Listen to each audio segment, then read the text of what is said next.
of you. Jotaka Eaddy is joining us as Aaron is departing. Jotaka Eaddy is the founder of Win with Black Women. And as she hugs Aaron coming up here, come sit by me, Joe. Come sit by me, Joe. I know that Andrew got some things to say. He got some reflections from last time too. So I want you to bring in Jotaka as she puts her headphones on. Jotaka, we winning with welcome, Black women. sis. Hello. You being welcomed by that black man. So everybody around the globe probably by now knows who you are, given the fact that Jotaka on that, 4 weeks ago, decided that she was going to host the welcoming fundraiser for Kamala Harris as she was basically named, endorsed by Joe Biden on that Sunday, that fateful Sunday when he decided he would no longer pursue the Democratic nomination for re-election to the presidency. And then everybody started hearing about this Black Women's Call that was going to take place that almost near 40. Every Sunday. That had been taking place, but we didn't know it, right? The rest of the world didn't know what you had envisioned and created 4 years prior. And so we got invited into this space just very briefly to get a glimpse at the kind of power that you have been manifesting for 4 years with this group, made very evident and obvious for anyone to see when y'all pulled 40,000 women together on a phone call. Black women, the initial call, then we had black men, then we had the white sisters, and then we had, bros? What do we call the white guys? Now we got the white dancers for Kamala. Right. It just exploded. Exploded. So I'm understating the power of it, Jotaka, but I'd love for you to, just vision back to 4 years ago and what you thought about, what you envisioned, and then bring us forward to how did all these calls come together? Can I tell you, Jotaka, our comments, Angela can probably see, people are saying, I was one of the 44,000. So there are people who are so excited just to see you here with us. Sorry for interrupting. No worries, I love it. Good. Yeah. You know, I think in order to go back 4 years, we probably have to go back 60 years. Okay. Right? Because that's right. Win with Black Women was born out of the lineage of the work, the struggle, the fight of black women who came before us that poured into the next generation of black women, who poured into the next generation of black women, who poured into the next generation, the colored girls, because 4 years ago, we all as black women were collectively outraged by the narrative, the sexism and the racism that had entered the conversation as it related to who was going to be vice president. Every single capable woman, black woman that was being named was facing racist, sexist, ad hominem attacks. And we as black women were all outraged. I picked up the phone, I called Mignon Moore. Before I had called Mignon, I had saw a Facebook video by Bishop Leah Daughtry. And I called Mignon, I said, Mignon, what are y'all gonna do? Meaning the colored girls. Mignon said, what are y'all gonna do? She meant, what are you, Tiffany, Angela, Brittany, Latasha, Siobhan, all of us, what are we going to do? And so it took me 20 minutes to sit there and gather myself after I got gathered by Mignon Moore. And I put out an email, and I sent that email to 65 sister friends from every sector that I had had the opportunity to work, of which 2 of those sister friends are sitting right here on the stage, Angela Rye and Tiffany Cross. Love it. And the first person to reply back to that email, I believe, was Yolanda Caraway and then Donna Brazile.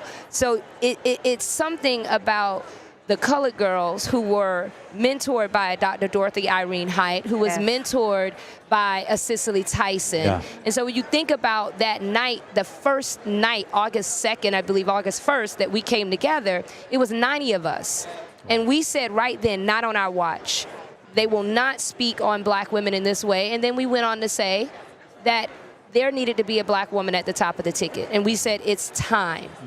But what we also said, that we were going to continue to do the work. And I think the important part of it is that black women have always done the work when no one was looking. That's real. Always. Yeah. Always. That's real. And when with black women over the last 4 years, we would not be who we are today or then had it not been for women that paved the way or mentored us to be in position to have the courage and conviction to continue the work. And that has been so important. And over the last 4 years, it's been sisters like Tiffany and Angela who say, like, we're not just in the political arena with black women. We have fought for black women anytime racism and sexism has been hurled their way, or whether or not it's a sister that is, unlawfully detained in a Russian prison, and that we need to lift our voices collectively and bring her home, or if they're putting racist attacks against a young, beautiful black woman who is the Little Mermaid. We said we're going to buy out 100 theaters. And so that's the work that we've been doing. So on July 21st, our meeting was already set. Black women was already going to meet. We just needed to shift the agenda, and I think that's the importance. All we had to do was shift the agenda. The meeting was already set, Sisters caught on fire, and it's important to know we had 44,000 on Zoom. Blessed be a black woman, because our Zoom opened up at 10 p.m. that night. And that's where we grew. But we had 50,000 other black women. There were 30,000 in Clubhouse.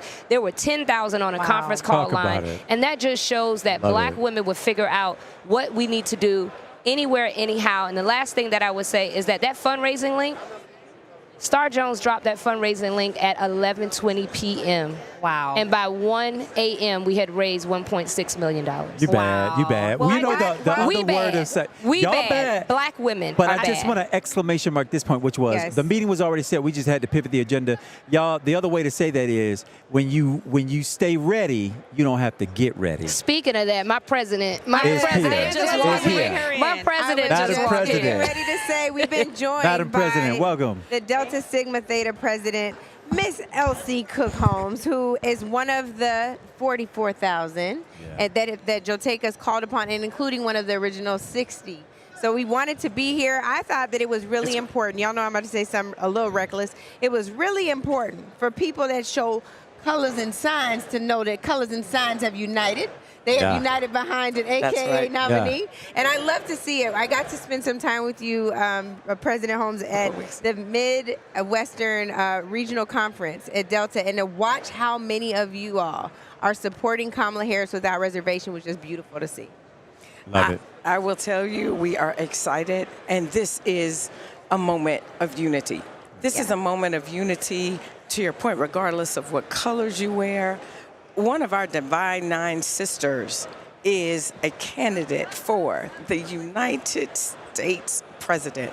And so it is so awesome. We certainly in Delta are pleased and proud that she is following the footsteps of our Soror, Shirley Chisholm, who in 1972 broke ground at a time when she really had to bring her own folding chair to have that seat at the table. That's right. But look where we are 52 years later.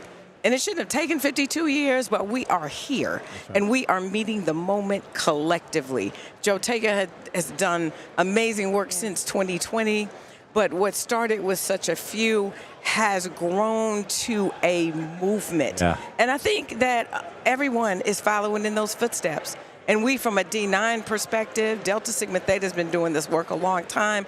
All of our organizations have, and we know it's going to take all of us, and we are all in. I love that. You know, a lot of people in the comments, and welcome and thank you for being here with us. You. A lot of people are asking Jotaka, like, how did you do this so quickly? And you just explained this work was happening. You have been in this in 4 years. And so I think it's so important to note for people, some people get in this for the glory. Some people get in this to tell a story. Some people get in this to hop on a hashtag and build a platform and not a community. You were an organizer. You were part of the NAACP as staff. You and I have known each other for a long time. You know what I always say about you, and I can't pass this opportunity to say, I think Jotaka is one of the most beautiful people, y'all. her cheekbones, and I just think she's one of the most. People are noticing. People are noticing. And you also, what people may not know about you, you have an amazing singing voice. You bless us with your melodic timbre of your voice all the time. But if you could speak to the people who maybe hop on that hashtag activism and just press them to do a little more. Especially at this moment and this time. For people, if I was alive during the Civil Rights Movement, I would have, whatever you're doing now is what you would have been doing. So what's your piece of advice for them? You know, my advice is that movement work is not like a microwave. We can't just pop it in the microwave like you do a bag of popcorn and just pop your way to freedom and to a movement. The work is consistent. Often the work is hard, and the work often happens, most importantly, when no one is looking. And I think that is the part that in this moment right now, yes, we can use a hashtag, but we actually have to put boots on the ground.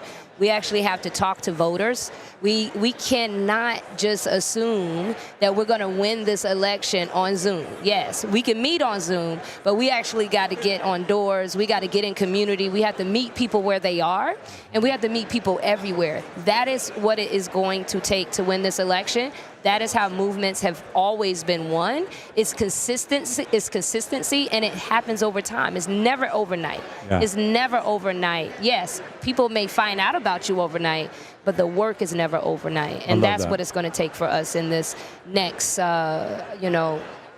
80-something days that we have left. And beyond, as you've already showed up. And beyond. Oh, yes, ma'am. Madam President says 77. Yes, ma'am. 77 days. And speaking of 77, so Madam President, I'm going to ask you to just open up the window a little bit into the kind of incredible organizing that members of D9 organizations. I'm very familiar specifically with Deltas. I'm fortunate to be married to one. My sister's one. My auntie one. All right. The Reds all over. Surrounded by them. Yes, highly influenced by them. And what I know is that whether there's a black woman at the top of the ticket in a race or not, you all have a deeply invested interest in ensuring that our community stays awake and stays organized. I'd like to hear you, if you would, if it's possible, to just illuminate for us what kind of ways in which should people expect to see Deltas at the alumni level, as well as on community and university campuses.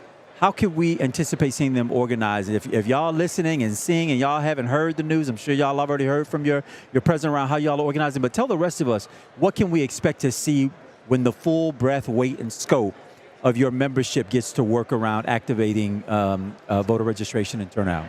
Absolutely. So first of all, to your point, we are not new to this. Absolutely. We are truly true to this. And we have been since 1913 when we fought for women's suffrage at a time that black folks could not vote. But fast forward to now, we are educating voters. We're mobilizing voters. We're making sure that voters are registered, that they check their registration status so that they won't be surprised when they go to the polls to cast their ballots. We're making sure that the vote is protected, and doing that through a number of ways. We have trained our members throughout our regional conference cycles this summer, and we have additional ways to train our members as well as the community, and we're broadening that to the Divine Nine, not only on election registration, education, and mobilization, but that all-important voter protection. That's it.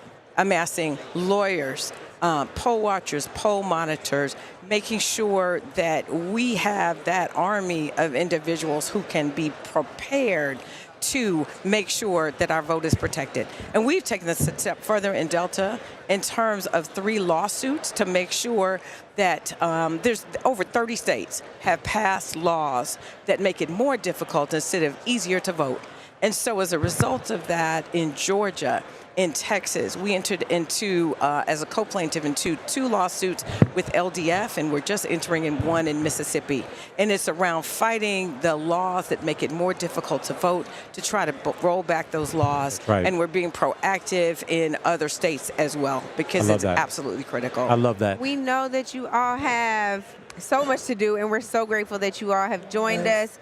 And before we have you all step off, I just want to make sure you have the opportunity to say hello to our good friend, Congresswoman Ayanna Pressley, who was just on the floor for that amazing roll call. We love you, sis. Great to see you. My Madam sister. President, and We love you, Jotaka. We love love you, you. Madam. We love And you with all Black so women, much. thank y'all. We Thank you all appreciate so you. much. Before I go, I do want to say one thing. Please. And it's so important. And I want to be on the record saying this. People talk about the 44,000, the extra 50,000 that we had elsewhere. They talk about Win with Black Women. But it's important to note that right after that call, the very next day, who had our backs? Black men. It's real. Black men. And that's so important. And now there's been hundreds and hundreds of Zooms all over, but it's so important. People try to often divide us as a people, that black women, winning with black women means that we can't win with black men. but we are winning together as a people. And I feel like we're more united than we ever have been. And I think in this moment, we think about Shirley Chisholm, and we think about how she said, if they don't give you a seat at the table, bring a folding chair. But what I dare say is that in this moment right now, Black people are leading. Black women are leading, and we are building a new table. Come on. And we're making sure everybody has a seat at the table. Thank you for that. That's absolutely right. And we're doing that from a D9 perspective as well, all across. So we've got 5 fraternities focused heavily on this work. The 4 sororities focused heavily on this work, partnering with Jotaka, partnering with NCNW, broad strategies to make sure that we are all in together. And our hashtag is D9 Stronger Together, because we know it's going to take every single one of us to make sure that we bring this home. Bring it home, y'all. Love you all. Bring it home.